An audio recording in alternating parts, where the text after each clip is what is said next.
ওকালতনামা না পাওয়ায় সম্মিলিত সনাতনী জাগরণ জোটের মুখপাত্র চিন্ময় কৃষ্ণ দাসের জামিন এগিয়ে আনার শুনানি হয়নি। সকালে নিজের ওকালতনামা দিয়ে চিন্ময়ের জামিন চেয়ে আবেদন করেন ঢাকা থেকে যাওয়া সুপ্রিম কোর্টের আইনজীবী রাবীন্দ্র ঘোষ। আদালত আবেদন গ্রহণ করে স্থানীয় আইনজীবীর ওকালতনামা আনার নির্দেশ দিলেও তিনি তা আনতে ব্যর্থ হন। পরে আদালত আবেদন বাতিল করে নির্ধারিত সময়ে শুনানি করতে বলেন। গত ৩রা ডিসেম্বর একই আদালত এই জামিন শুনানির দিন আগামী ২রা জানুয়ারি নির্ধারণ করেছিল। আরও জানাচ্ছেন রাজীব বড়ুয়া। সকালে কড়া নিরাপত্তার মধ্য দিয়ে চট্টগ্রাম আদালতে আসেন সুপ্রিম কোর্টের আইনজীবী রবীন্দ্র ঘোষ। কারাগারে থাকা সনাতনী জাগরণ জোটের মুখপাত্র চিন্ময় কৃষ্ণ দাসের জামিন শুনানি এগিয়ে আনতে মহানগর দায়রা জজ সাইফুল ইসলামের আদালতে আবেদন করেন।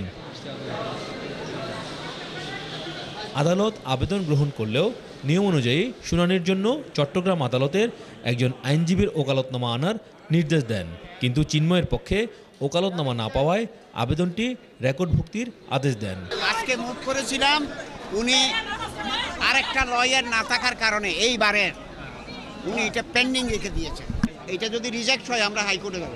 এদিকে চট্টগ্রাম জেলা আইনজীবী নেতাদের দাবি, আদালত ন্যায় বিচারের স্বার্থে চিন্ময়ের পক্ষে আসা আইনজীবীকে যথেষ্ট সুযোগ দিয়েছেন। কোর্ট ওনাকে পাওয়ার দেওয়ার জন্য অনেক চেষ্টা করেছেন।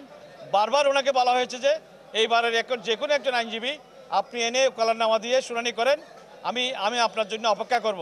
এদিকে মহানগর পিপি জানান, একজন আসামির পক্ষে আইনি লড়াইয়ে অবশ্যই স্থানীয় বার কাউন্সিলের একজন আইনজীবীর ওকালতনামার দরকার। এটাই আইনি প্রক্রিয়া।